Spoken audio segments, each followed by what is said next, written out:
Muy buenas tardes y bienvenidos y bienvenidas a todos y todas a esta tercera y última sesión de este ciclo maravilloso que hemos podido disfrutar en las tres últimas semanas, Estados Unidos según Hitchcock, junto a nuestro interesantísimo profesor Richard Peña de la Universidad de Columbia.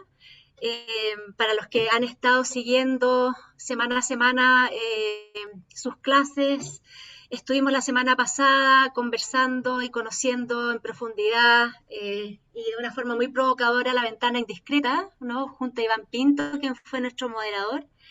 Y la sesión anterior, que fue la inicial, él trabajó también con una mirada muy incisiva sobre la sombra de la duda, y ahí nos acompañó Carolina Urrutia, profesora e investigadora de la Facultad de Comunicaciones, que también nos acompaña hoy día. Y hoy día el profesor va a hacer una clase sobre la película Psicosis, que dura una hora y lo va a acompañar como moderador, y también ahí establecen un diálogo que también se abre a todos ustedes como participantes a través del chat, o también pueden levantar la mano y hacer preguntas sobre la película Psicosis. Esta va a ser nuestra gran y final sesión de este ciclo. Estamos muy expectantes y quiero aprovechar de todas maneras de agradecer, sobre todo que es en este momento de finalización del ciclo, especialmente a la directora del centro, el Columbia Global Studies Center, Karen Poniech, que nos acompaña hoy día y ha estado una alumna de este ciclo durante estas semanas y que hicieron posible estas reuniones y esta profundización en estas nuevas dimensiones sobre este cine de Hitchcock. Estamos muy agradecidos. Y quiero presentar brevemente a Pablo Corro, quien se suma a nuestro grupo de alguna manera esta semana como moderador. Para los que no lo conocen, Pablo es doctor en filosofía, es profesor titular de la Facultad de Filosofía y profesor del Instituto de Estética de la Universidad Católica, pero también es profesor de la Escuela de Dirección Audiovisual, a la cual nosotros pertenecemos desde el inicio de esta carrera. Y él ha formado y sigue formando a nuestros estudiantes en los seminarios de cine, ¿no? Junto a Carolina Urrutia. Iván Pinto también trabaja en el curso Cine Clásico. Y Pablo es un gran y concienzudo y interesantísimo investigador en estudios de cine. Sus ámbitos de interés se desplazan desde el cine chileno a la teoría del cine documental. Se realiza con una persona espiritual, porque tú lo que en el alguien tiene ahí algo prendido. Y también quiero comentar, ahí ya para pasar la palabra a Pablo, que él es el jefe del programa de Magíster en Estudios de Cine del Instituto de Estética, un programa muy, muy interesante en el cual también Carolina Urrutia es profesora. Así es que muy bienvenidos a todos y todas y vamos a disfrutar de esta gran sesión con este equipo de profesores, investigadores y cinéfilos. Muchas gracias. Bueno, muchas gracias Susana, muchas gracias a todo el equipo y particularmente a Richard Peña, por darle la oportunidad a la comunidad de tener esta experiencia de unas lecciones tan rigurosas, tan originales y abiertas al público. Yo me siento muy honrado de participar. Richard es un personaje del medio académico del cine, el director del Festival de Cine de Nueva York, en fin, ya lo han presentado muchas veces, pero además es una persona que, por lo que me doy cuenta, ha hecho un trabajo muy generoso y muy exhaustivo en relación con la comunidad sobre cinematografías, algunas o muy conocidas como Hitchcock, u otras que no eran tan conocidas. Recién conversábamos que a comienzos de los 80 hizo una enorme retrospectiva sobre Raúl Ruiz en Estados Unidos, que probablemente fue la primera y por mucho tiempo la única en Norteamérica, una cosa realmente de pionero. Entonces, además vemos que tiene una vinculación antigua con el imaginario chileno que plantea Raúl Ruiz. Un par de palabras sobre Hitchcock. Hitchcock es un cineasta que uno lo puede ver en televisión, que uno lo puede ver con una disposición de cine, de espectáculo, pero Hitchcock siempre ha sido un cineasta que requiere explicaciones, que motiva explicaciones, que confirma que es posible realizar lecturas más profundas, ¿no? Si no, no se entendería la existencia del libro El cine según Hitchcock, las conversaciones de François Truffaut ahí en la década de los 60, en donde Truffaut trata un poco de profundizar en sus propias teorías del cine dialogando con Hitchcock. Hay un libro muy hermoso de un filósofo catalán que se llama Eugenio Trías, que se llama Lo bello y lo siniestro, que hace un abordaje desde motivos culturales, artísticos contemporáneos, sobre ese concepto, ¿no?, de la estética clásica kantiana, lo siniestro, lo unheimlich, y elige como motivo contemporáneo Psicosis, precisamente, ¿no? Y también tenemos un libro más cercano que ya ahonda, profundiza en la dimensión psicológica lacaniana, que es el libro del filósofo Slavoj Žižek, filósofo esloveno, que se llama Todo lo que usted siempre quiso saber sobre Lacan y no se atrevió a preguntarle a Hitchcock. Es decir, siempre es oportuno que alguien emprenda la tarea, descubrir lo que hay ahí dentro, ¿no? Debajo de esos relatos aparentemente policiales, aparentemente criminales, aparentemente incluso melodramáticos, pero que contienen sistemas de lectura, estructuras simbólicas muy profundas y que en este caso sirven para pensar una nación, un sistema político, un Estado. Así que encantado de participar en esto y le cedo entonces la palabra a Richard. Muchas gracias. Bueno, gracias Pablo, y primero gracias a todo el equipo de la Universidad Católica y también del Columbia Global Center para esta oportunidad de darme de hacer mis comentarios sobre Hitchcock. Como Pablo habló en su introducción tan generoso, eso es quizás la cosa de Hitchcock, que fue un artista de cine muy popular, casi uno de los pocos del cine clásico que era conocido como personalidad, y al mismo tiempo es un artista en cual filósofos, profesores de estética, no se habla de críticos de cine, siempre quieren hablar más y más, estudiar más y más de cerca sus obras. Entonces es realmente bastante raro en la historia de cine que hay alguien que tuvo ese lado tan popular y al mismo tiempo es el lado quizás tan profunda, tan estética, podemos decir. Voy a hablar por más o menos una hora y después recibir sus comentarios y preguntas con mucho placer, pero al principio voy a hacer un poco análisis de Psycho a través de uno de los temas que ya introducí durante las primeras dos clases. Y ahora voy a mi screen, a mi PowerPoint, y ya está. Voy a hablar sobre Psycho o Psicosis en Santiago en el año 2021. A mí me gusta mucho eso que salió de una entrevista que salió en la revista francesa Cahiers du Cinéma en octubre del 59, a donde Hitchcock dice a dos críticos: voy a hacer una película que es muy diferente, se llamará Psycho, no tengo idea de lo que pensarán. Y realmente Psycho fue un gran experimento hasta en la carrera de Hitchcock, un realizador que experimentó mucho en sus varias películas. Si pensamos en Hitchcock en términos de las películas que ya vimos, con Shadow of a Doubt, Hitchcock ya era considerado un director con mucho talento, ya tuvo unos sucesos, unos éxitos muy grandes, The Lady Vanishes y también Rebecca, pero fue con Shadow of a Doubt que se puede decir que hizo su primera película americana, porque realmente es una película que es una reflexión sobre sus ideas sobre los Estados Unidos en ese momento. Con Rear Window, Hitchcock también volvió a ser quizás en ese primer rango de directores de Hollywood. La película fue un exitazo, un gran éxito de taquilla y también de crítica en ese momento. Fue el mayor suceso de su carrera. Y fue interesante porque fue precisamente en ese momento que el propio Hitchcock convirtió en una figura de cultura pop.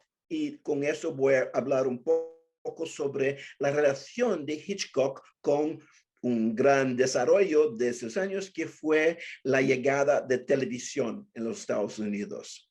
Alfred Hitchcock Presents fue una serie que Hitchcock produjo durante unos 9 años en los Estados Unidos, casi 9 años en los Estados Unidos. Fue durante estaban preparando Rear Window que la idea de hacer una serie en televisión fue presentado a él, él aceptó y el resultado fue Alfred Hitchcock Presents, que era una serie de televisión que empezó el 2 de octubre, un poco después del lanzamiento de Rear Window, y continuaría hasta 75. Después de 62, cambiaron el nombre a The Alfred Hitchcock Hour. Cada semana, Hitchcock abría cada episodio, cada uno era más o menos 25 minutos, con una breve aparición cómica.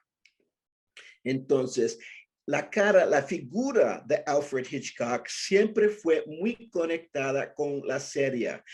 En términos de otros realizadores, sí, se puede decir que Chaplin era muy conocido, pero quizás más como actor. Había gente que eran un poco escandalosos como Orson Welles y algunos otros, pero realmente los gigantes del cine americano, podemos hablar de John Ford o Howard Hawks, Frank Capra, no eran personalidades conocidas por el gran público, aunque la gente gustaron de sus películas. Al contrario, en el caso de Hitchcock, Hitchcock mismo se transformó en una estrella de cine. Por ejemplo, muchas veces salió con pistolas y otras cosas, siempre con ese rostro muy serio, nunca surgiendo. Y eso daba un carácter a los episodios de su serie. O aquí se ve en un banco, por ejemplo, casi en cárcel también, siempre las apariencias de Hitchcock en los episodios de su serie eran cosas de que a la gente le han gustado muchísimo. Entonces, en ese momento, entre 55 y 60, eso es después de Rear Window y hasta Psycho, Hitchcock él mismo se transformó en casi una figura icónica del cine norteamericano. Durante todos esos años, Hitchcock dirigió 17 episodios y hay libros ahora, por ejemplo, una muy buen libro que salió en Francia sobre el trabajo en televisión de Hitchcock. Muchos otros directores como John Bram, Ida Lupino, hasta William Friedkin también dirigieron varios episodios.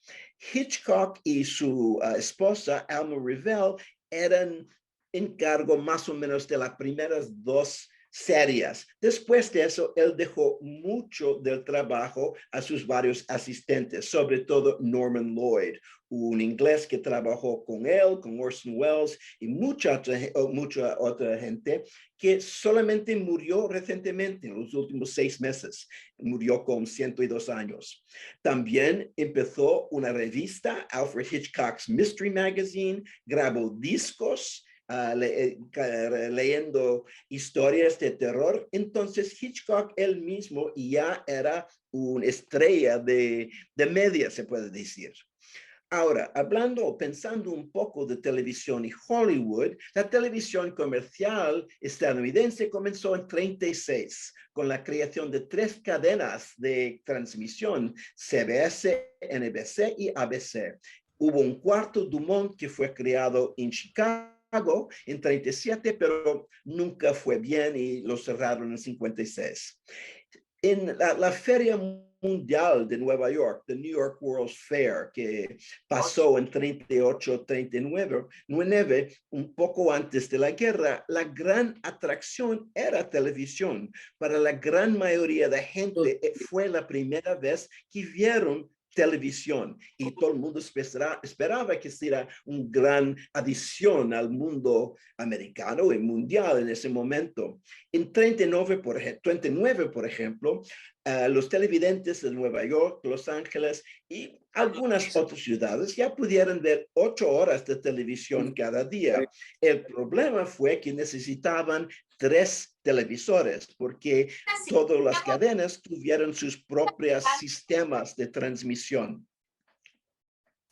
El estallido de la guerra frena el crecimiento de la televisión. Todo el mundo esperaba que televisión después de la Guerra Mundial iba a crecer rápidamente, pero unos meses después empezó la guerra y eso paró un poco ese crecimiento. Pero poco después, la televisión empezó a crecer muchísimo. En el año 50, 20% de la población americana tuvo acceso fácil a un televisor. Ya en 60, esa cifra fue 80%. Entonces se puede ver cómo creció de una manera muy, muy rápida. Los estudios de Hollywood eran muy interesados en las posibilidades de televisión. Hay un mito o algo que es falso, que los estudios de cine no se interesaban para televisión y cuando llegó les dio mucho miedo y querían hacer un boicot contra televisión. Eso no fue la verdad. Ya en los años 30, estudios como MGM, Paramount, Warner Brothers ya compraron o establecieron estaciones de televisión. Eran entre los primeros a entrar en esa industria. ¿Qué pasó? Bueno, en 1948 tuvieron una decisión del Corte Supremo de los Estados Unidos sobre desinversión, o como se dice en inglés, divestiture, que fue un mandado del corte que los estudios tuvieran que vender sus cadenas de distribución y también de exhibición. Un poco antes de eso, esperando que la decisión sería muy dura, todos los estudios vendieron sus intereses en televisión. En televisión empezó a crecer y al principio los estudios no querían colaborar con este nuevo medio, pero ya en 53 el estudio Columbia vendió un paquete de 50 películas de televisión y luego después casi todos entraron no solamente vendiendo películas, pero también empezando una producción destinada para la televisión. En 54, Lew Wasserman, de cual hablamos la semana pasada, el agente de Hitchcock, que era uno de los super agents de Hollywood, un hombre muy, muy poderoso, empezó conversaciones sobre la posible participación de Hitchcock en una serie de misterio. Y en octubre de 54 ya firmaron un contrato. Hitchcock pidió a Lew Wasserman a ser no solamente el director, pero más el productor. Entonces, él y Alma, su esposa, supervisaron cerca de los primeros 39 episodios de la serie. Pero después dejó mucho del trabajo de la serie a Joan Harrison, una mujer que trabajó con Hitchcock desde Inglaterra hasta los años 60, y Norman Lloyd, ese señor de cual hablo de hablar. La serie era muy, muy popular, que hizo Hitchcock hasta más rico y poderoso adentro de Hollywood, y además Hitchcock se transformó en un nombre familiar. Todo el mundo conocía quién era Hitchcock, no solamente que tú era un realizador que hizo películas que tuvieron mucho éxito, pero la figura de Hitchcock, el cuerpo de Hitchcock, se puede decir. Ahora, hablando de Psycho, en los principios de 59, un asistente trae a Hitchcock la novela de Robert Bloch, y Hitchcock lo interesó y compró los derechos para $9,500. Pero un poco después descubrió que ya Paramount, el estudio con quien Hitchcock tuvo un contrato en ese momento, han rechazado la novela. Entonces ya tuvo un problema porque él era dueño de los derechos y Paramount ya dijo que la película, la novela no era filmable y era demasiado vulgar. Entonces empezó una gran pelea entre Hitchcock y los jefes de Paramount sobre el proyecto. Al final, Hitchcock ofreció de producir la película él mismo renunciando al salario por un porcentaje de ganancias, más de la propiedad mayoritaria del negativo de la película. Después de unas semanas, Paramount accede finalmente a distribuir y hacer la promoción de la película. Pero fue Hitchcock que iba a pagar y hacer toda la organización. Paramount no gustó nada del proyecto.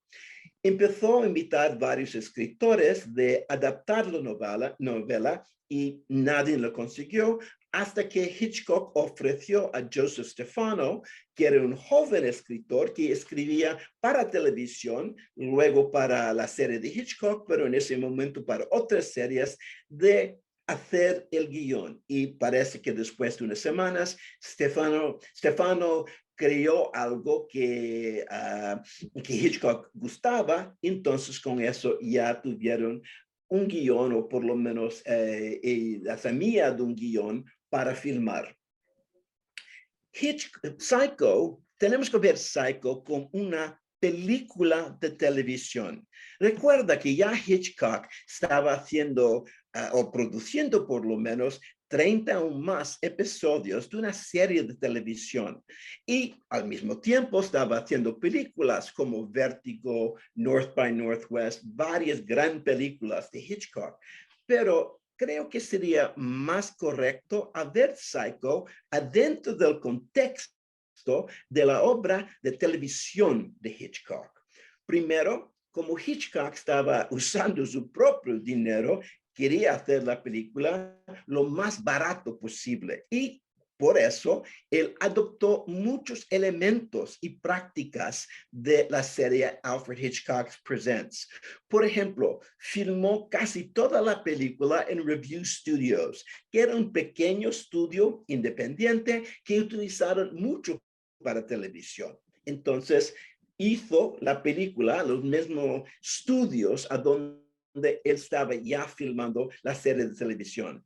Las películas de Hitchcock en los años 50 tuvieron la ventaja de tener un gran director de fotografía, Robert Burks. Empezó con Hitchcock with Strangers on a Train, hizo ese trabajo tan maravilloso en Rear Window y muchas otras películas. Pero Hitchcock pensaba que Burks sería quizás un poco complicado de más. Él era un director de fotografía que quería tomar su tiempo y todo eso. Hitchcock no tuvo paciencia para eso, por lo menos en ese proyecto. Entonces invitó a John Russell, que era uno de los cinematógrafos que trabajó mucho para la televisión y hacerlo en blanco y negro. También muchas otras personas que han trabajado años con Hitchcock, como Edith Head, George Thomas y otros, no trabajaron con él en este proyecto. Entonces, usó mucho más del equipo de televisión. Si quieres comparar los presupuestos, el presupuesto de Vértigo, hecho en 57, fue 2.8 millones de dólares. Por North by Northwest, que salió el año siguiente, 4.3 millones. Pero mira Psycho, solamente 808 mil dólares, un porcentaje del presupuesto, porque Hitchcock mismo estaba pagando por eso. Entonces hizo la película de la manera más barata que era posible. Ahora, los actores de la película. Janet Leigh, una gran actriz, era conocida, pero no era en ese momento, quizás nunca, una estrella importante. No era un Marilyn Monroe o una Elizabeth Taylor, alguien muy conocida. Era conocida y respectada, pero no quizás una gran estrella. Y hasta Hitchcock dijo, necesitaba a alguien que no fuera una estrella demasiado grande. De lo contrario, podría haber tenido problemas para matarla, como ella iba a ser matado en la película. Interesante comparar Psycho a otra película de otro gran realizador, Touch of Evil, de 58 de Orson Welles, porque también Janet Leigh trabaja en esa película y si lo conoces, y aconsejo a ustedes, si no lo conocen, que lo ves lo más rápido posible, porque también es una gran película.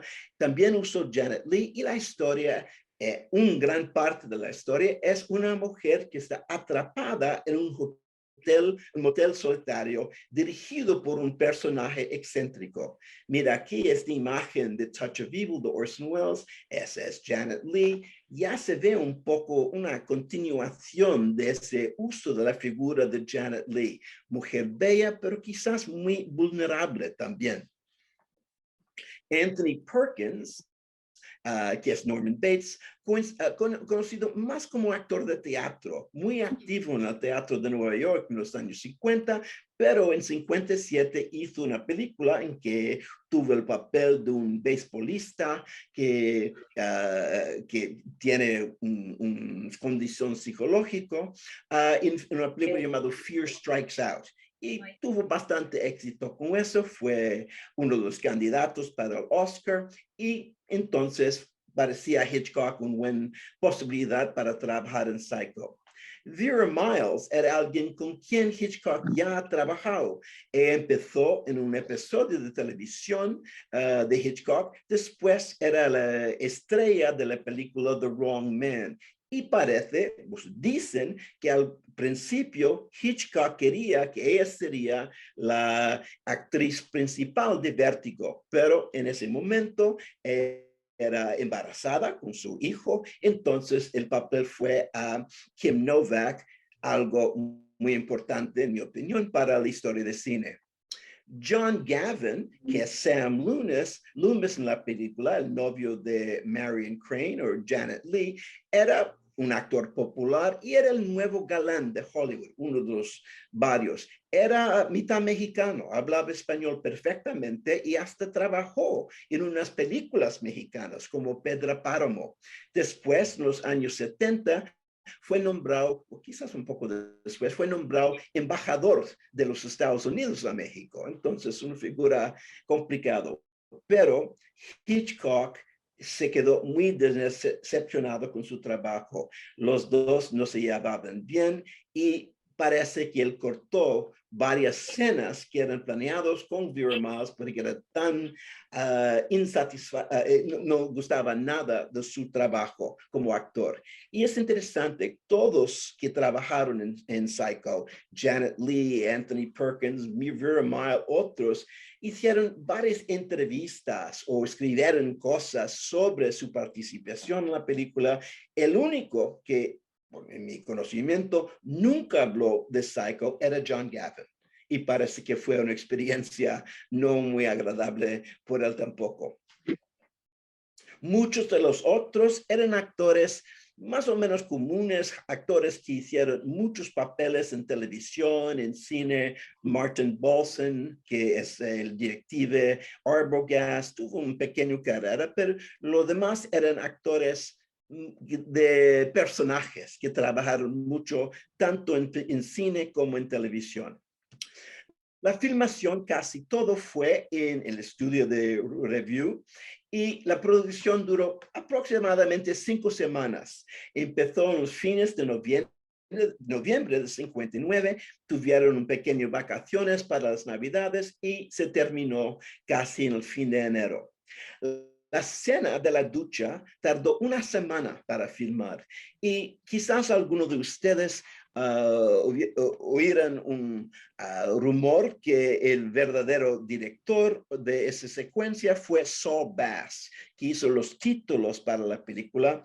Eso no es la verdad. Hablé en mi vida con varias personas, incluso Janet Leigh, que dijo que Hitchcock estaba ahí en el escenario siempre y todo que hizo en colaboración con John Russell, cinematógrafo, y también con su montador.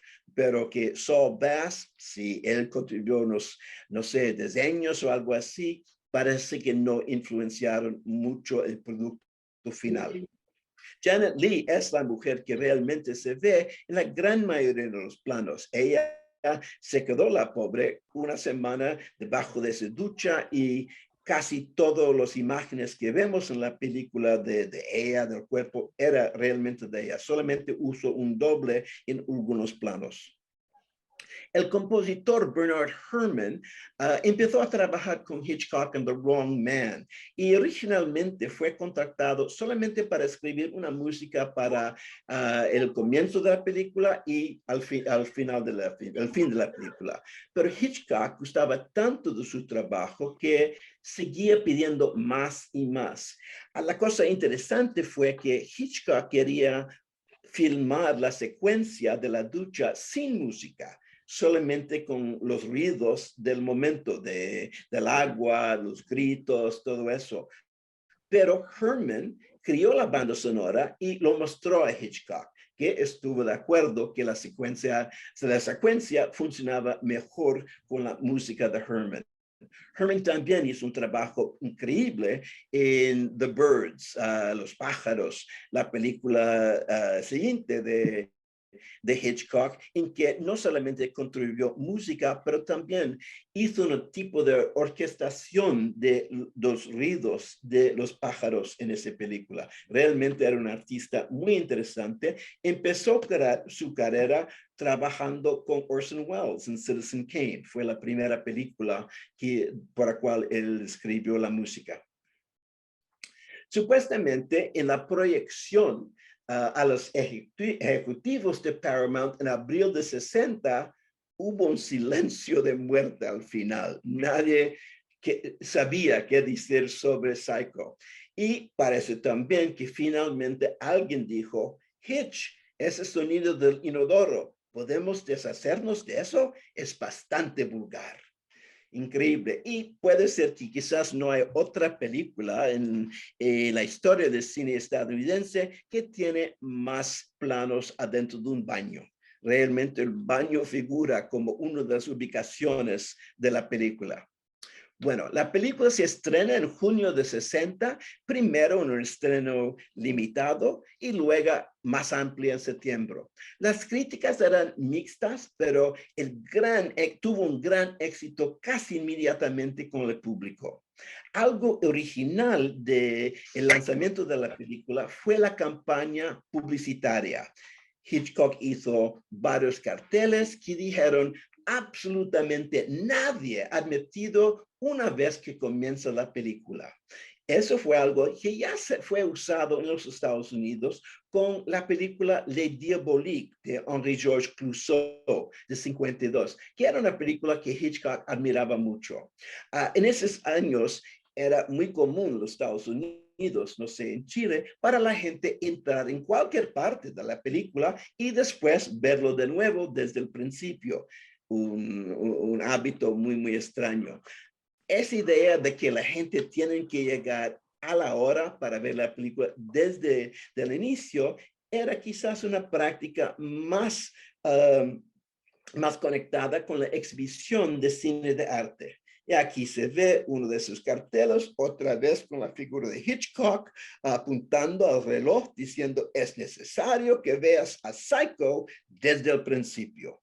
Entonces, eso fue algo que quizás distinguió un poco la película de la gran parte de películas americanas en esa época. Era una película para ver desde el inicio. Ahora, Psycho y América. Quizás la única película de Hitchcock que yo conozco, y creo que has visto todas las películas de él, en cual, por lo menos para este espectador, no hay ningún momento de belleza. Enfatizado por el blanco y negro, la película se puede decir, es monótona, compuesta de oficinas sencillas, apartamentos sin carácter, lotes de autos usados, moteles de carreteras estériles.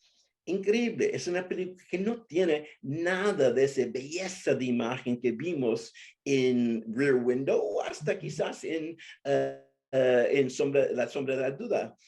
Y aquí Hitchcock parece de una manera muy consciente, no quería que algo en la película salía de esa visión visual un poco monótona.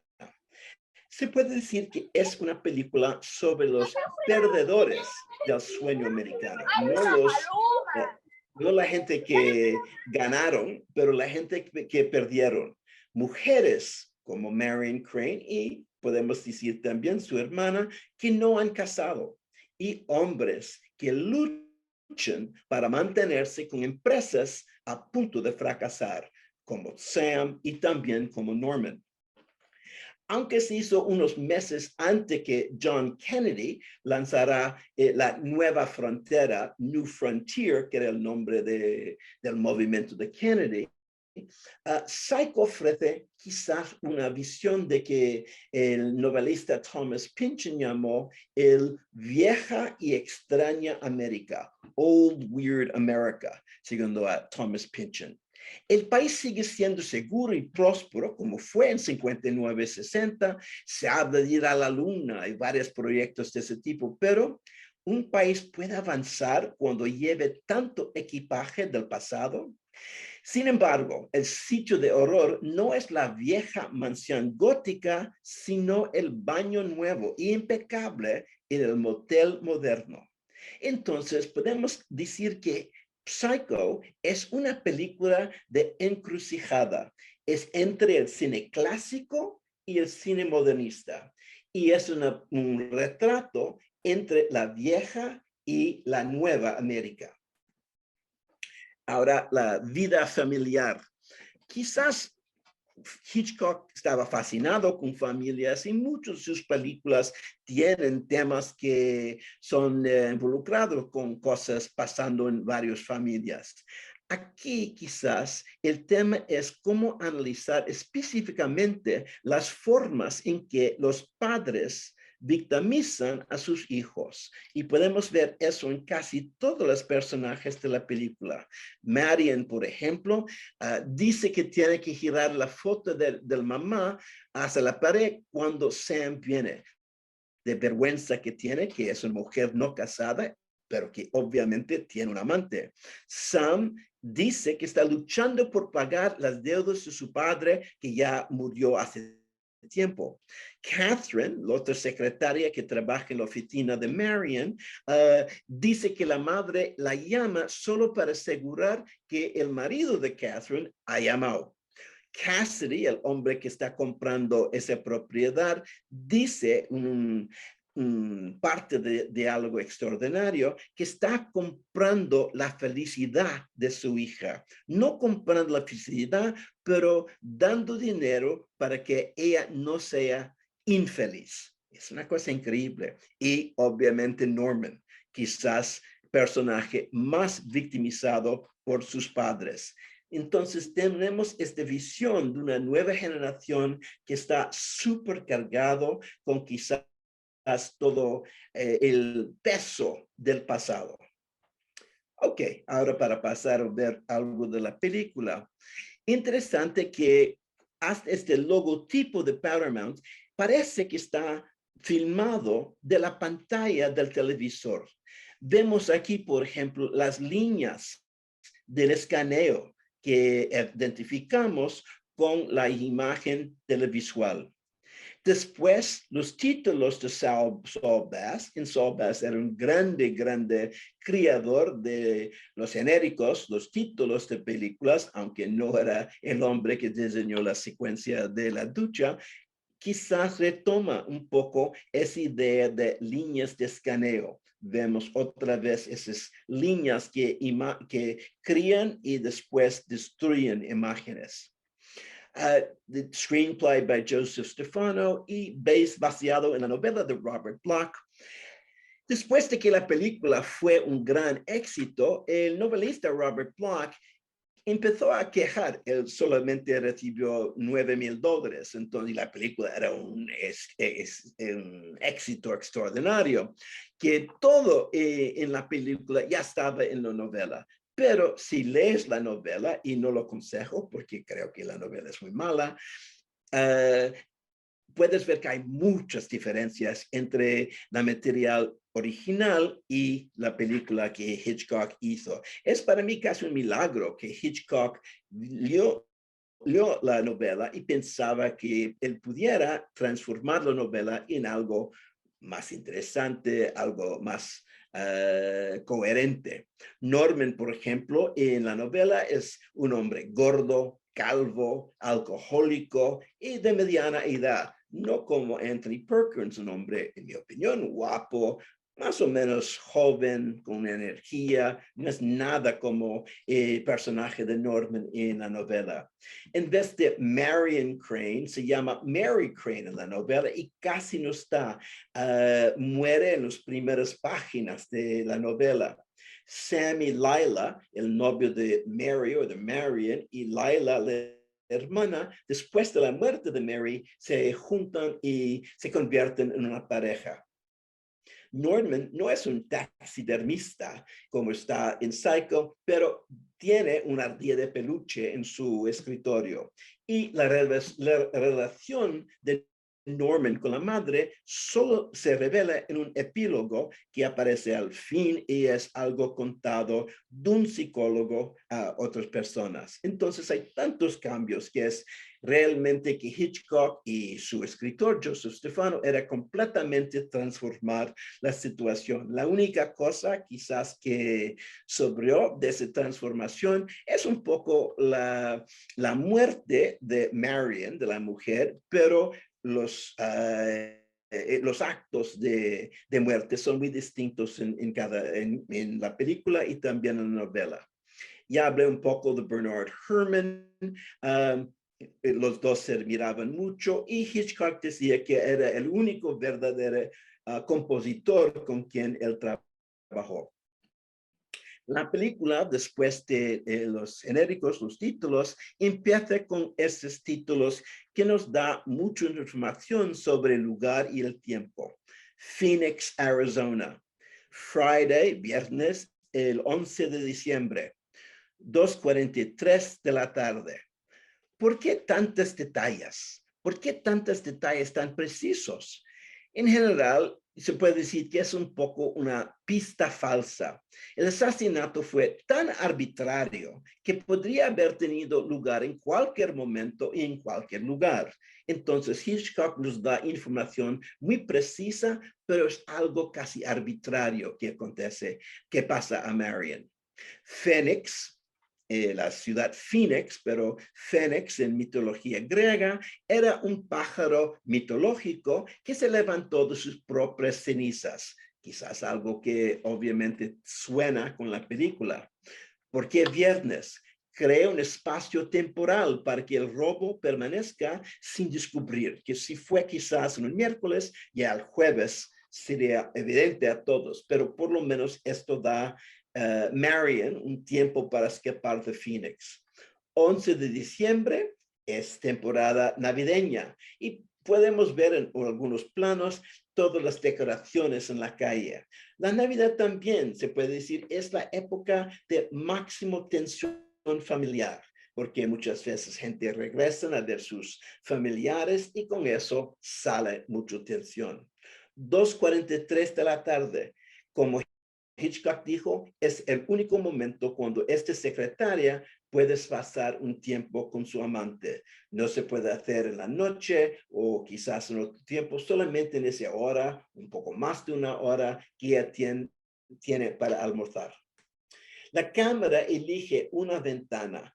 Parece que hay miles de ventanas en que podemos entrar, pero elige esta ventana y empiece a mover dentro de ella. Es increíble cuando lees críticas de la época, cuando dicen que el movimiento de la cámara es uno, que es del aire, el del cielo, la cámara baje y entre directamente en el cuarto. Nosotros podemos ver hoy que obviamente hay un corto, un cut, un montaje ahí. Se entre y una cosa que vamos a ver en varias partes de la película es que muchas veces movimientos de cámara terminan en oscuridad total. Entonces no es que revelen más y más, entran en un punto, no pueden revelar más porque estamos en una oscuridad. ¿Recuerdas la imagen que vimos de Touch of Evil? Es la primera imagen que tenemos de Janet Leigh, Marion Crane, aquí en la cama. Entonces, obviamente, quizás hubo algo de eso que Hitchcock gustó. Es interesante comparar el trabajo de Wells y Hitchcock, porque muchas veces hay varias resonancias entre sus varias películas, no solamente en los personajes, pero a veces en situaciones también. Aquí vemos a Sam y Marion abrazando y es interesante ver que en las tres películas de cual estamos hablando, Shadow of a Doubt, Rear Window y ahora Psycho, pasa es unos 17 años, pero realmente se puede ver cómo la censura de Hollywood ha cambiado mucho en 17 años. Esta secuencia, por ejemplo, con ella en su brasier y pantalones y él también sin camisa, ha sido imposible a filmar en 54 en el momento de Rear Window. Entonces ya en esos 5 años cambiaron bastante las leyes o las prácticas en términos de que se pudiera ver en una película y que no era posible. Eso también fue porque ya los americanos estaban viendo, los estadounidenses, estaban viendo más películas internacionales, sobre todo europeas, que eran mucho más abiertos en términos de sexo. Entonces, con esa influencia, Hollywood también empezó a cada vez más tener secuencias que eran más eróticas, más sensuales. Aquí tenemos también las primeras referencias a esta idea de control de los padres sobre los hijos. Como Marion dice, en mi casa, con el retrato de mi madre en la mesa, como ella está espiando, aunque está muerta, y Sam también empieza a quejar, yo tengo que trabajar como un animal para pagar todos los deudas de mi padre, y él está en su túmulo. Entonces ya vemos este tema empezando en la película. Padres que están victimizando, controlando a sus hijos. Hitchcock a veces dijo que para él Hitchcock era muy divertido. Y puede ser que si ustedes ven la película otra vez, van a oír varias partes de los diálogos que obviamente tienen algo irónico. Por ejemplo, aquí cuando Marion dice, hoteles de este tipo no se interesan cuando entres, pero cuando su tiempo se acaba, otra referencia quizás anticipando qué va a pasar con ella en el Bates Motel. Ellos también pagan que se encuentran en cuartos de hoteles. Ahora, después de eso, vamos a la secuencia dentro de la oficina de Marion, donde trabaja. Es una oficina de propiedades, de mobiliarios, de terrenos, y es un momento cuando alguien viene para hacer una gran compra. Y es cuando vemos Hitchcock. Es su apariencia oficial, se puede decir en la película. Mira cómo este sombrero que él usa va a ser casi lo mismo como el sombrero del señor Cassidy.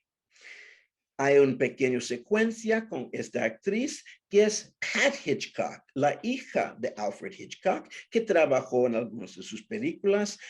Se abandonó un poco después su carrera de actriz para concentrar en su familia, pero era una presencia bastante interesante y cómica muchas veces en las películas en que ella trabajó. Y aquí ella confiesa que el doctor de la madre dio estas píldoras, que deben ser unos tranquilizantes, el día de la boda. Entonces, si es Pat Hitchcock, la hija de Hitchcock y Alma Revelle, si su madre, que sería la señora Hitchcock, le dio tranquilizantes para su noche de bodas, tal vez sea porque recuerda el alterador que fue el sexo con Hitchcock. El horror de esa idea. Después ella también entendió eso. Teddy, su marido, la llamó y la madre llamó a ver si Teddy llamó. Entonces siempre tenemos este tema de control de los padres. Después de unos momentos, el dueño de esta empresa entra aquí y tiene señor Cassidy, que está a punto de comprar una gran propiedad. Interesante la selección de cuadros que hay.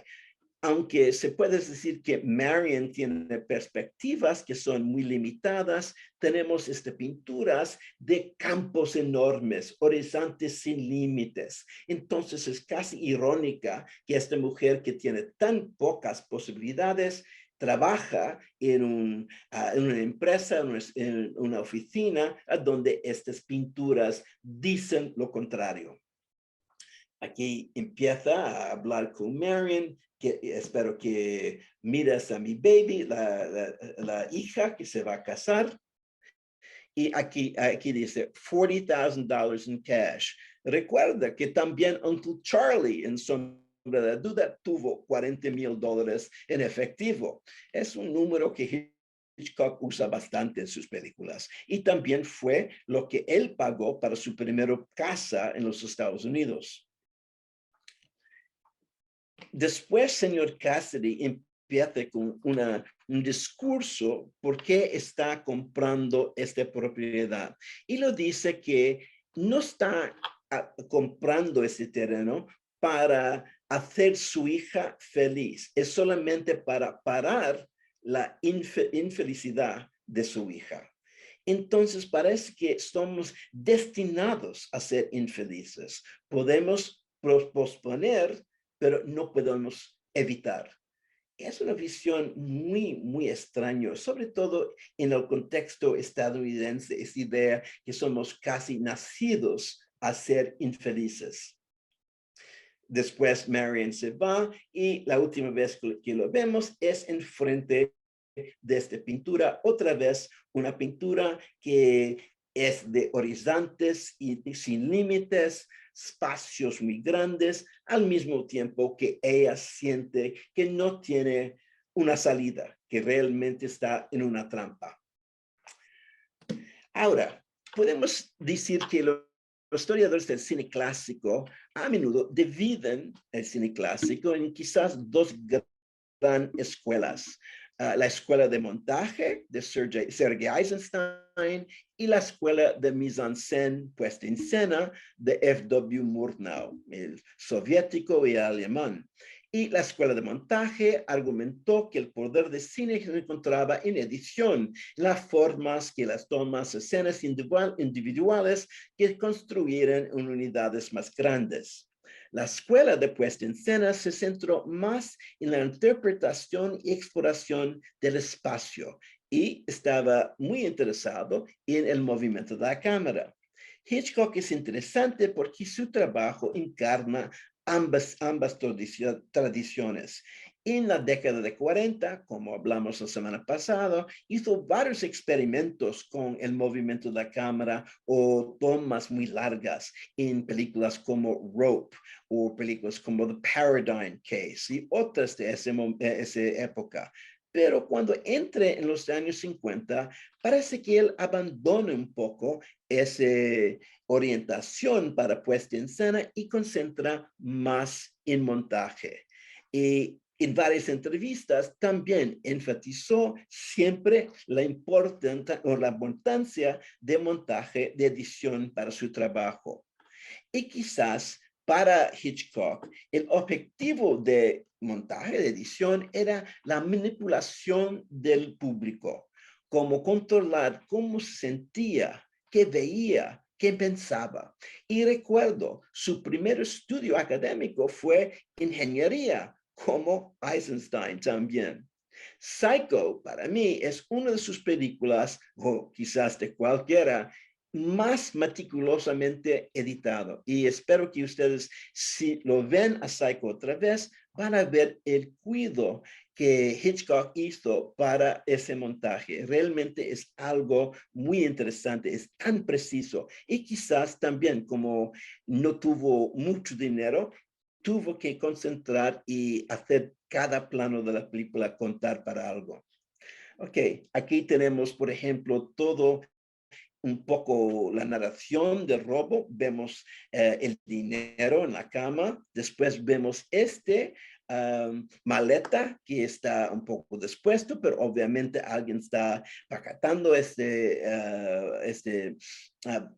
maleta para viajar. Y vamos a ver a Marion, que también está cambiando ropa, pareciendo que se va a salir. Otra vez interesante ver cómo Hitchcock incluye en este plano también el baño. Vemos baños más en esta película que en cualquier otra película que puedo recordar. Entonces empieza algo y pone el dinero aquí en su bolsa y ya sabemos que con eso algo raro va a ocurrir.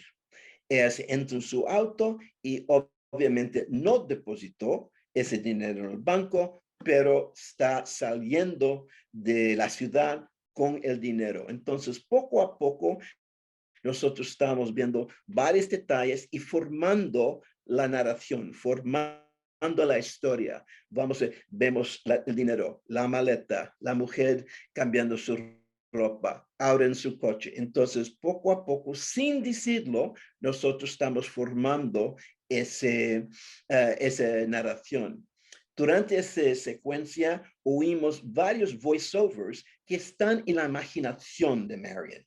Obviamente no podemos oírlos. Algunos serían en el futuro. Por ejemplo, cuando Catherine está hablando, podemos imaginar que eso sería su conversación el lunes, pero todavía estamos en viernes. Entonces, son voiceovers que existen solamente en la imaginación de Marion.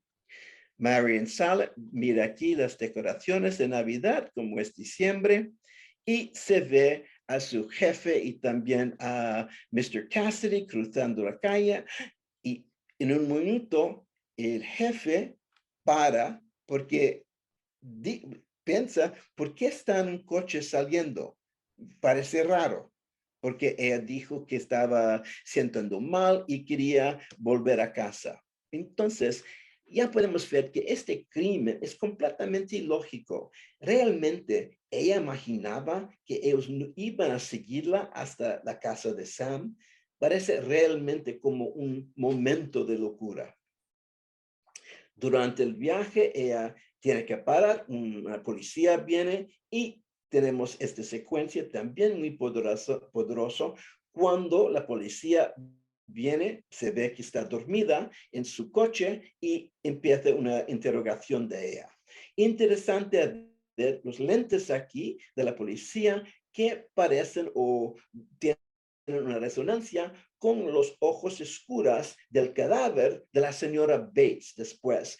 Y Hitchcock en la película muchas veces hace una conexión entre esos círculos o casi círculos, muchas veces oscuros y los ojos.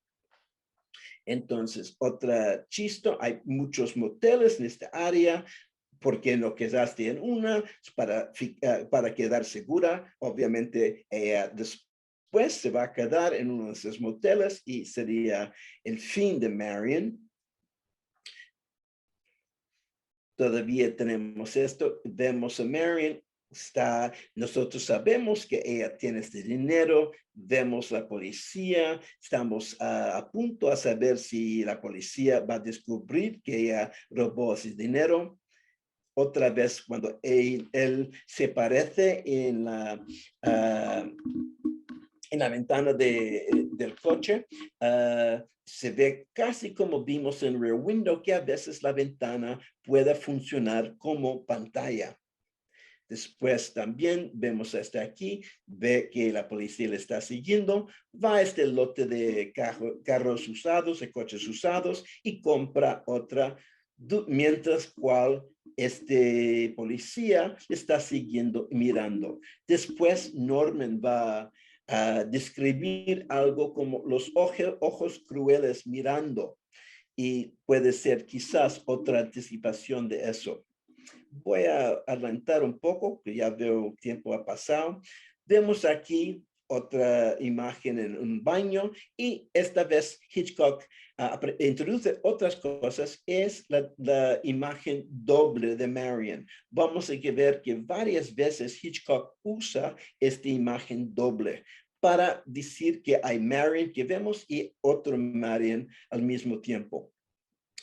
Durante este momento, Otra vez los voiceovers aparecen, voiceovers que solamente ocurren en la cabeza de Marion, y cada vez vemos que la imagen, la cara de Marion crece porque las películas son más y más estrechas. Por ejemplo, aquí, Better Come Quick, más grande, hasta más grande, hasta más grande, cuando tenemos la lluvia empiece y tenemos esta secuencia, esos planos en que la lluvia y una limpia parabrisas cortando parece casi una premonición de la escena de la ducha. Ese limpia parabrisas pareciendo quizás un poco un cuchillo, y obviamente la lluvia pareciendo el agua en la ducha. Llegamos al Bates Motel, vemos que hay un vacancy y tenemos inmediatamente el contraste, que no se puede ver muy bien en esta transparencia, del motel moderno y la mansión gótica. Y vemos otra vez la mansión gótica, que sería quizás más el lugar de miedo, de terror, pero como vamos a ver, es obviamente el motel que tiene más horror adentro de ella. Empezamos la conversación entre Marion y Norman. Otra vez tenemos esa doble imagen de Marion. Él dice algo muy interesante: dirty night, noche sucia. ¿Por qué? ¿Por qué sucia? Bueno, después vamos a pasar mucho tiempo en una de mis secuencias favoritas en Hitchcock, cuando Norman está limpiando todo después del asesinato, de la masacre de Marion en el baño y también en su cuarto. Ellos alejaron la carretera. Esto es una referencia a algo muy histórico y muy americano. En 56, el Congreso de los Estados Unidos aprobó la Ley de Defensa Nacional de Carreteras Interstatales, el proyecto de obras públicas más grande en la historia de la humanidad, hasta la presa de las Tres Gargantas, Three Gorges, en China. Este proyecto de ley creó miles de kilómetros de carreteras en todos los Estados Unidos. Fue diseñado por impulsar el comercio interestatal y también para proporcionar una forma rápida de escapar en caso que haya una guerra nuclear. Eso es porque tuvieron defensa en el título. En la construcción de esas carreteras, algunos pueblos se beneficiaron enormemente, mientras otros salieron perdiendo, ya que las carreteras favorecieron algunos lugares sobre otros. Hoy en día todavía estamos hablando mucho de eso, porque se ve muchas veces que hicieron esas carreteras en el centro, por ejemplo, en comunidades afroamericanas, destruyendo los valores de las propiedades que estaban en esas secciones, y todavía la gente habla y estudia mucho eso. En el caso de Norman es solamente ellos hicieron otra carretera que era lejos del motel. El motel quizás estaba en el carretera vieja, y ahora hay muy poca gente que viene al motel. Entonces no fue nada que él hizo, solamente esa nueva carretera, un proyecto de gobierno que realmente cambió toda la realidad de ese motel.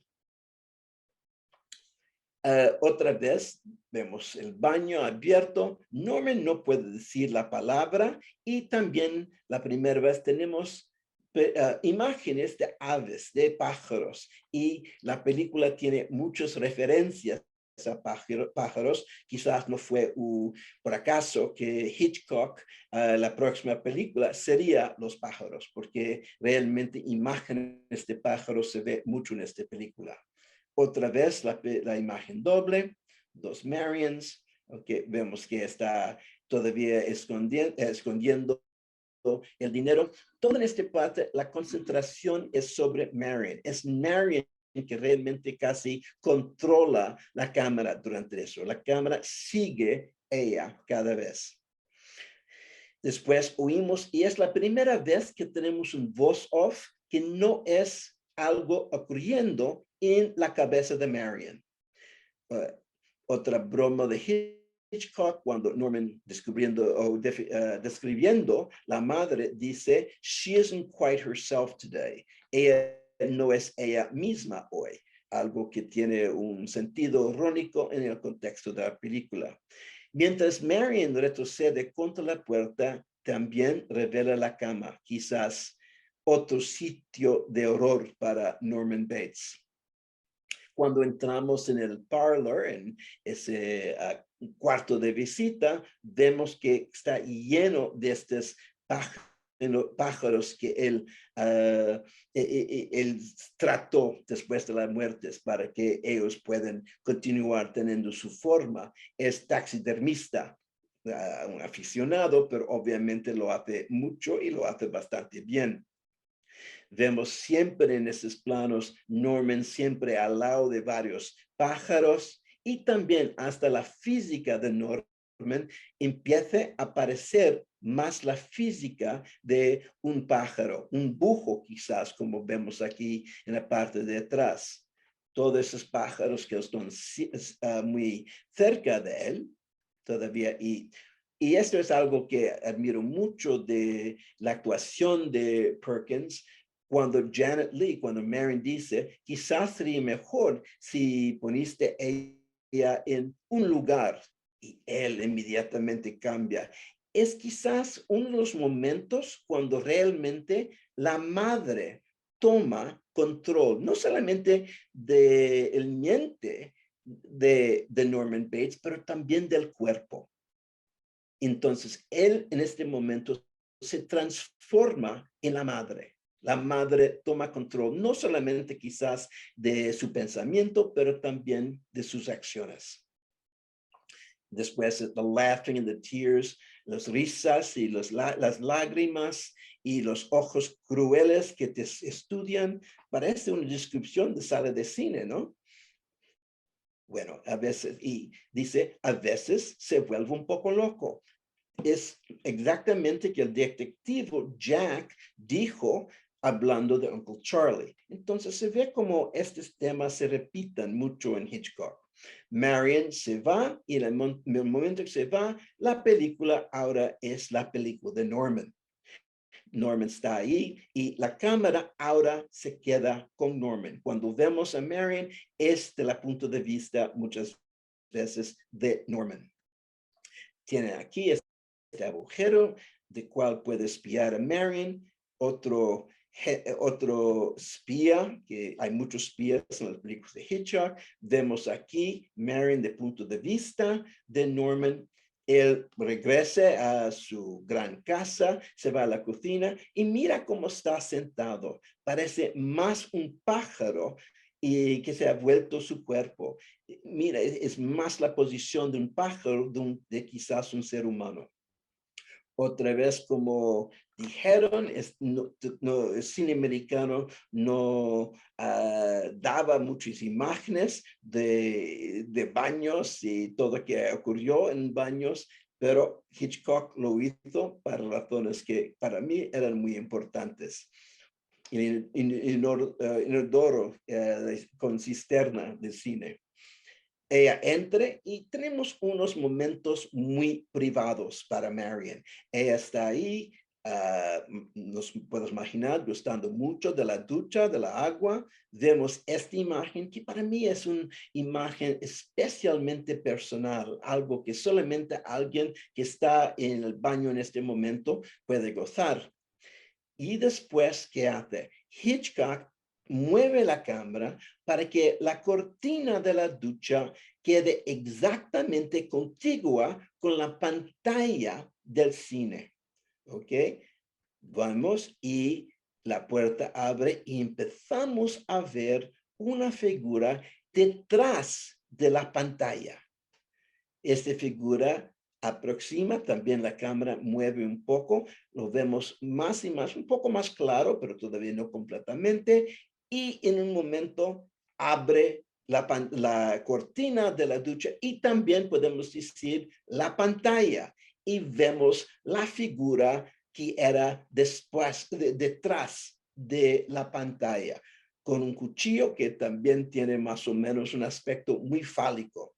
Y empieza, vemos a Marion gritando, otra vez un círculo, una imagen que vemos mucho en Psycho, y el corte del cuchillo por la figura detrás de la pantalla se corresponde con el corte de la película. El montaje increíblemente rápido, hay como 60 imágenes en 45 segundos que crea la destrucción de Marion Crane. Esta figura detrás de la pantalla está destruyendo deliberadamente el actor del que podríamos haber pensado que trataba la película, la estrella de la película. Quizás es esta aparición real de Hitchcock en la película, no la primera que vimos, pero ahora esta es la aparición de Hitchcock en la película.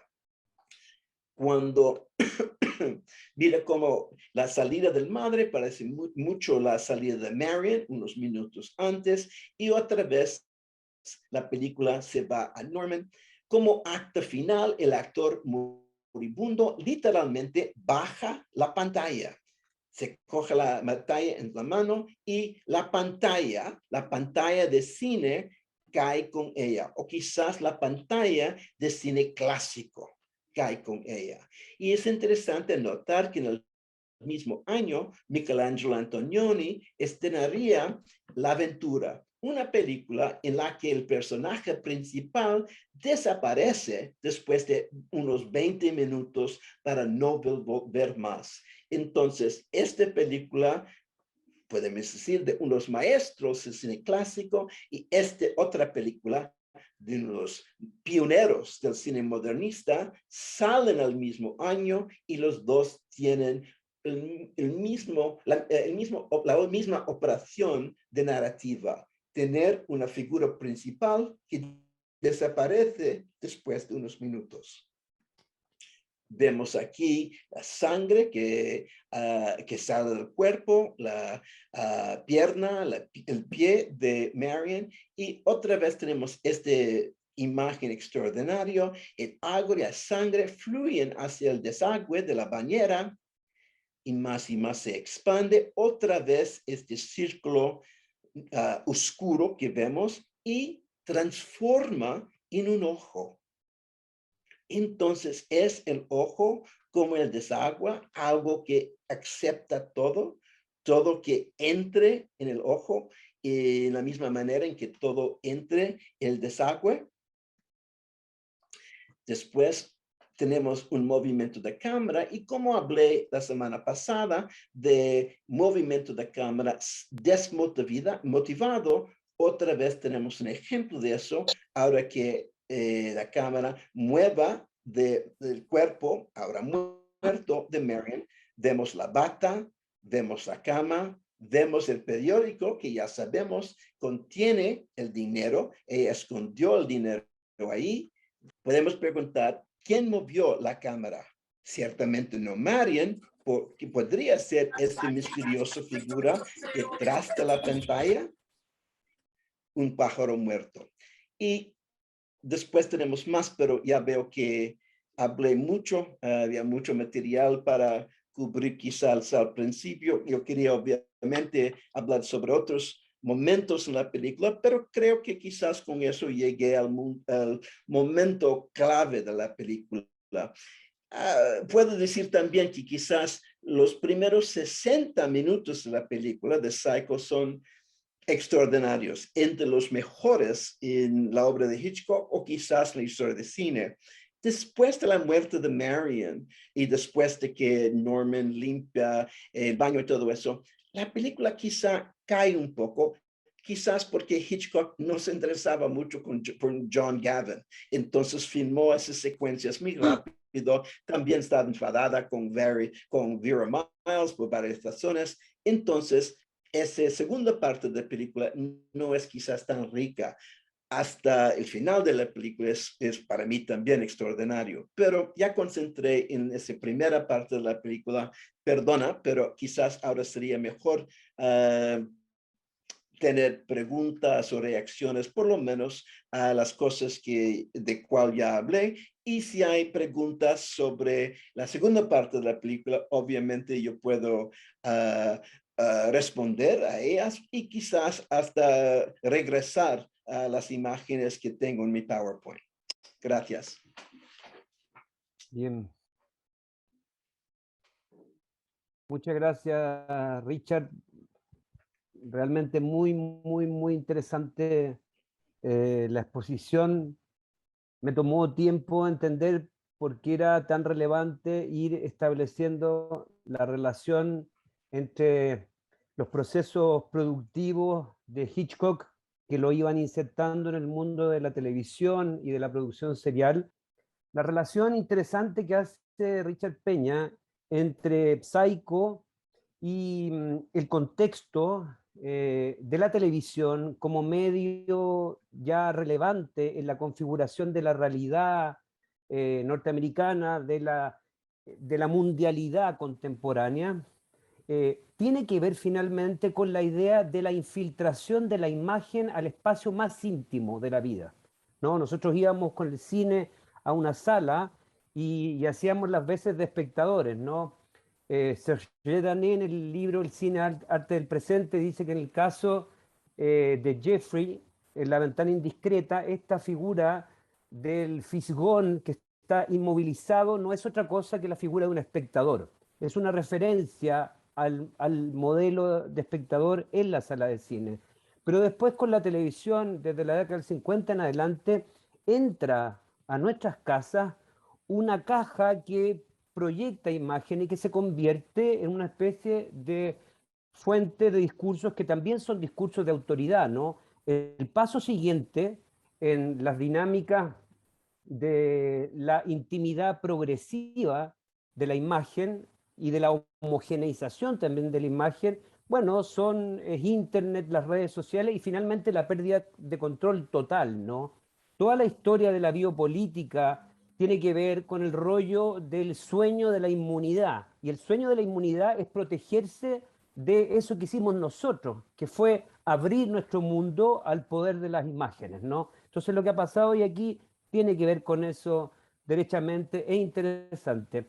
Yo antes de proponer un debate y eventualmente propiciar que lleguen preguntas en lo sucesivo, quería plantear esta relación que proponía Richard muy bien descrita, ¿no? Psycho como una película que ya estaba en el marco productivo económico de la televisión, que significaba el reajuste de los equipos técnicos, cambiar un fotógrafo por otro fotógrafo, eh, disponer una especie de mundo escénico banal, con una serie de planteamientos icónicos, paradójicos, ¿no? Un mundo artificial, cerrado, sin apertura y al mismo tiempo imágenes que son compensatorias, pero artificiales de una apertura que no hay, que son las imágenes pictóricas. Es como si estamos en el territorio del cine, pero bajo el marco de la televisión, también integrando el viejo régimen de la pintura, ¿no? El régimen de la pintura como un régimen de simulación o de sublimación del espacio cerrado, ¿no? Hasta que llegamos a esa insistencia de Richard, que me parece muy interesante, que por un lado que es el tópico de las anomalías de la filiación, es decir, los hijos que sufren a los padres, los hijos que son explotados por los padres, los hijos que odian a los padres, los hijos que a partir de una figura esquizofrénica encarnan la imagen castigadora de los padres, los hijos que tienen que pagar las deudas de los padres, y por otro lado este mundo de los baños también, que tú has destacado tanto, ¿no? Que dices que son tan importantes. Nunca en ninguna película del cine de los Estados Unidos ha habido tantos baños, ¿no? Yo en realidad estaba pensando, aquí hay una película en Chile que hizo un guionista que se llama Gregory Cohen, que se llama En el baño, y que es un larguísimo tiempo, un largo periodo de Chile que es visto por lo que pasa en un baño, pero es distinto a lo Sí. de... No, A lo como de el ejecutivo de Paramount dijo, era vulgar solamente claro, tener la imagen. no, Gregory Cohen iba por otro lado, no tenía otro sentido en la moral. Entonces quería plantear lo siguiente, la relación entre el tópico de la anomalía de la filiación, los conflictos de la filiación, una especie de filiación patológica, tiene algo que ver con el pensamiento del acceso de la televisión al espacio doméstico. El acceso de la televisión al espacio doméstico es una nueva voz de autoridad que entra a la casa. Es un discurso incesante que está disputando la posición de aquel que establece cuáles son las costumbres, cuáles son las normas, ¿no? Entonces hay ahí un conflicto que está representado entre el régimen de representación y esta imagen de la vieja América. Tú dices que es una película como bisagra, ¿no? Entre el cine clásico y el cine modernista. De hecho, hiciste una referencia que yo la tenía también anotada, 1960, La aventura Antonioni, 1960, Acatone de Pasolini, también es importante, ¿no? Ahora bien, el baño es una indicación del núcleo más íntimo de la intimidad de lo doméstico, ¿no? Es una forma de reforzar el centro de la intimidad del espacio íntimo, ¿no? Es como si tuvieran que insistir en que todas estas figuras de odio o todas estas figuras de las nuevas fuentes de autoridad tienen que situarse en el espacio más íntimo de lo íntimo, que en ese caso sería el baño, ¿no? Eh, Claro, Héctor Sí, dice ahí, y puedo sí, pasar un momentito solamente al PowerPoint dale, otra dale, dale, vez. por favor, adelante. Ahora,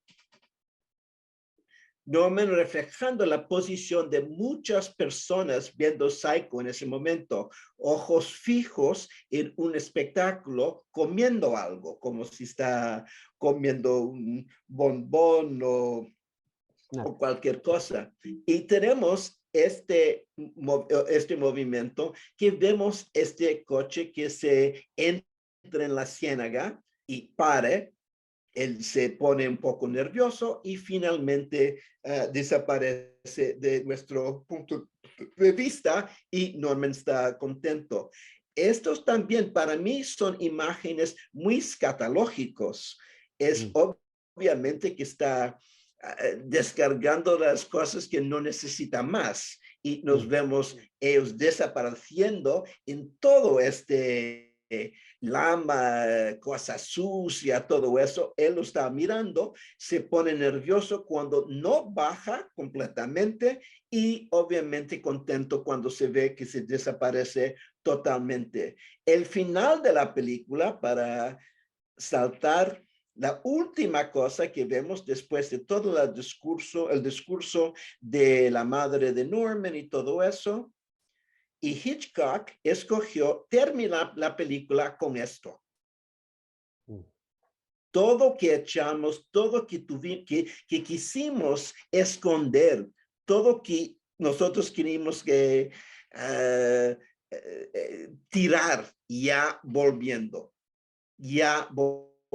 No desapareció, fue solamente escondido y ahora se sale.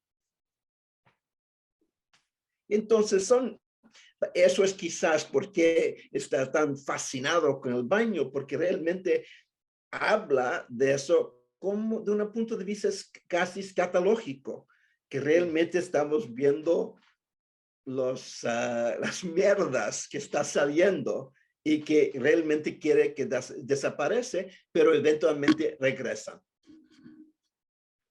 Sí, interesante esa referencia que tú haces a lo escatológico, ¿no? Porque decías tú que lo escatológico, en este caso, digamos, lo excrementicio o aquello que repugna, que es necesario evacuar, está vinculado de manera insistente a los tópicos del ojo, ¿no? A la figura del ojo, a los tópicos de la mirada, a muchas funciones de la mirada, al deseo de mirar, a una especie como de entendimiento que actúa como cruce de miradas sin diálogo. Es decir, hay una especie de poética de la mirada, obviamente, en la película, y esa poética de la mirada incluye, entre otras cosas, la relación entre la mirada y aquello que se quiere rechazar, ¿no? Hay muchos filósofos, pero uno en particular, Gilles Deleuze, que dice que la imagen que sigue a la crisis de la Segunda Guerra Mundial desde el cine italiano y a través de todos los nuevos cines, se plantea como un drama de la mirada, menos relevante en términos de acción y más relevante en términos de esa acción específica que es la mirada, ¿no? Que lo que genera la mirada, ¿no?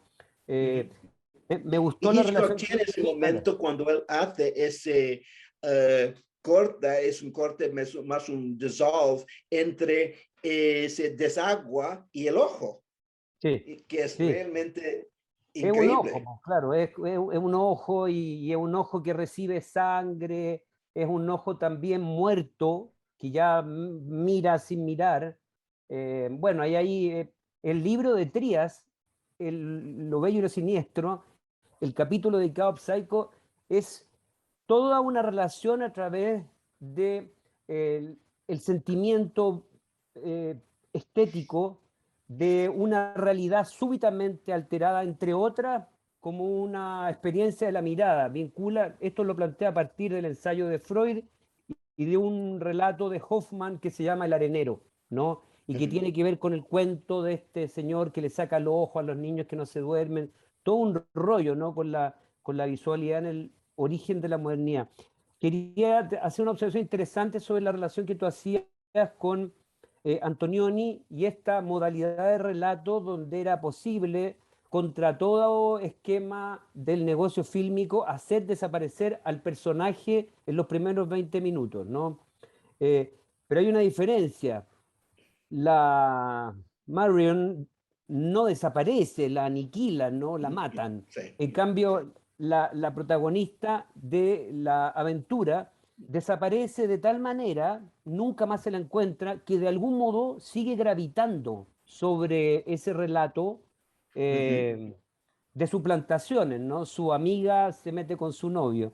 Y otra coincidencia interesante con lo que tú mostrabas recién, esta imagen de hacer desaparecer el auto de Marion en la ciénaga, es que y la última imagen es que en la película de René Clément, A Plein Soleil, A Pleno Sol, con Alain Delon, la primera novela de la Patricia Highsmith, de la serie de Tom Ripley, la película termina con que empiezan a sacar del agua el cadáver del personaje suplantado, ¿no? 1960 también.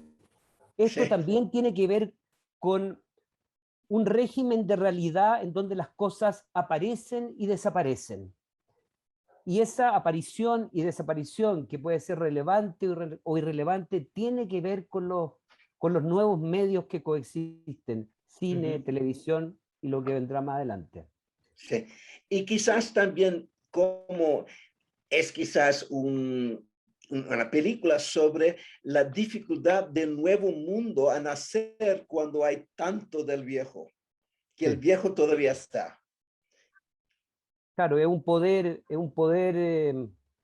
que está ahí estructuralmente vigente o que se mantiene residual. Hay un cuadro que no sé si lo comentaste, pero que es importante en la casa de Norman Bates, que es el cuadro de un fauno que se está llevando a una mujer. Sí.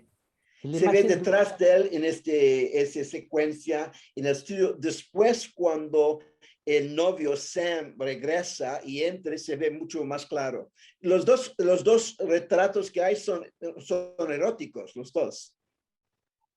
Otra cosa que también tú señalaste que me gustaría como comentarla es que el, este tema de, digamos, de los malos entendidos de lo real, que aparejan las nuevas mediaciones o estas suplantaciones o estas personas que parecen autónomas, adultas, pero que en realidad están infantilizadas y que todo esto tiene que ver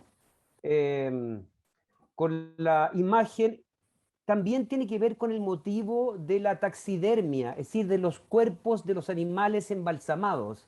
Son simulaciones de vida, son pájaros muertos que están rellenos con cualquier cosa y que están en una postura de vida, ¿no? Es la figura de la taxidermia, de la cosa embalsamada, tiene mucho que ver desde los orígenes del cine con la idea de cómo subsisten las cosas en el cine, ¿no? Sí. Subsisten como en una imagen invariable. para siempre con una misma postura, ¿no?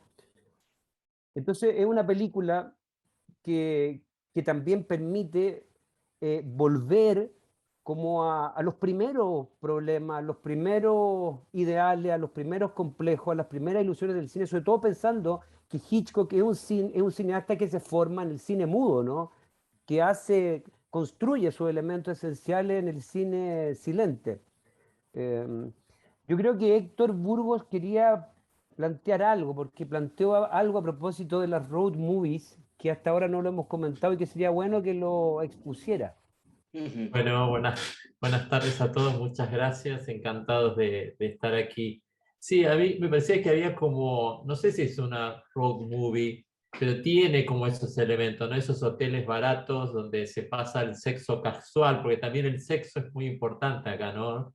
Se encuentra solamente en hoteles baratos, en el sexo parece que está muy cargado de culpa, porque está fuera del matrimonio, pero también abre como una nueva perspectiva, ¿no? La posibilidad de que haya espacios para el sexo y sean baratos genera también posibilidades de encuentro. Ujú. Sí, bueno, sí es un road movie, es un road movie corto porque el viaje termina muchas veces, pero sí, se puede decir que hay algo en toda la mitología estadounidense de ir al oeste. ¿En qué dirección viaja? Viaja de Phoenix, Arizona, hasta California. Está a la frontera de California, entonces se fue al oeste. Y el oeste siempre en la cultura norteamericana era la tierra de promesa, de oportunidades nuevas, el lugar a donde se puede se transformar, dejar todo del pasado detrás. Entonces, quizás Hitchcock usa un poco de esa mitología para hasta este pequeño viaje, solamente un viaje de un día, de Marion al oeste, es también su tentativa de transformar su vida. Obviamente, lo contrario, en vez de el oeste como la tierra de sueños, es la tierra de la pesadilla. Sí, y hay algo interesante ahí en un momento que se habla de esa isla, ¿no? Donde escapar, y hay un momento de reflexión de ella que dice que va a regresar, ¿no? Al punto de partida en la película. Muy interesante esa vuelta que se genera ahí. Sí, y eso es para mí algo es muy importante porque el crimen, el asesinato de Marion es algo un poco arbitrario. No tiene nada que ver con el dinero, con todo que vimos. Todo que vimos en los primeros 55 minutos de la película tiene nada que ver con esos 5 minutos en que cuando la matan. Incluso Entonces eso es esto, también... el dinero, como vos decías, termina en la basura, ¿no? Termina siendo rescatado después porque fue desechado incluso. Es parte de las cosas que echamos. Sí, en relación con esto del motivo del sexo y del motel y de la micro road movie, pensaba en un tema que yo diría que más bien contemporáneamente se ha propuesto en relación con esta especie como de caracterizaciones de género que hace Hitchcock, ¿no? Sí. Hitchcock sería, en la opinión de muchos, un misógino, personaje que maltrata a las mujeres a través de sus personajes, ¿no? Que toma a esta Marion y que pareciera castigarla porque tiene sexo en secreto con un hombre y porque se roba el dinero y de pronto la mata, ¿no? Entonces, pensaba que a propósito de eso, ese pequeño viaje lleno de ilusiones de Marion, que va pensando qué va a hacer y que muy rápidamente aparece como eh, primariamente abortado por este policía con aspecto de oficial de la SS, con esos espejos terribles, de alguna manera está recreado en Ridley Scott, en Thelma y Louise, cuando van por el desierto y las para un policía que es idéntico, idéntico, es decir, con la misma pinta igual, pero ella se la arreglan para meterlo en la maleta del auto y dejarlo encerrado, ¿no?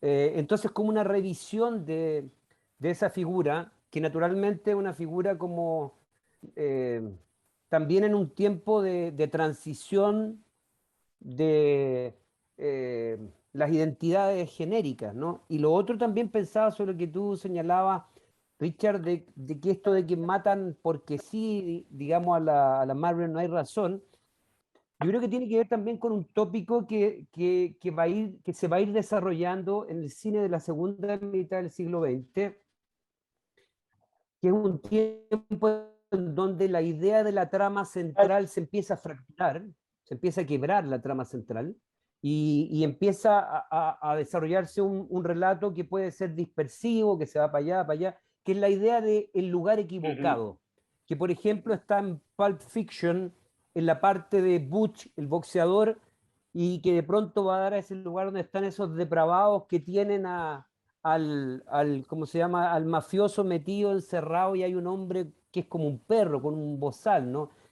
Esta idea de que tal como no hay tramas centrales, eh, tampoco hay certeza de dónde se puede ir a dar, ¿no? Tiene que ver finalmente con el tema un poco del vagabundeo, del divagar. Ujú. Sí, no, creo que es completamente eso también, que esa idea de hacer un viaje y de cambiar la vida es también uno de los grandes mitos americanos, pero como dijiste, no olvides que Hitchcock era católico, que realmente después de todo que hizo, ¿cómo va a dejarla, sobrevivir? Sí. Lo único es, ¿quién la mata? Es alguien que no tiene nada que ver con la historia, es alguien que viene del pasado para castigarla. Entonces eso es quizás un poco ese tema del pasado que siempre regresa para, para hacer problemas a los del presente. Sí. Bueno, Bueno, yo ya hemos podría tenido seguir, pero una, estamos bien. sí, hemos tenido una conversación extraordinaria, considero a partir de este evento, eh, no sé, inesperado, ¿no? Pero Héctor, estamos muy contentos que hayas permanecido, que hayas podido estar acá con nosotros. Carolina, Pablo, Richard, hemos tenido la posibilidad de verdad de profundizar en algunos tópicos eh, a través de esta conversación, ¿no? Con Pablo. Y bueno, vamos a propiciar nuevos encuentros, ¿no? Pero que sí. Con Richard para seguir analizando, discutiendo y aprendiendo y, ¿no? Profundizando en el cine.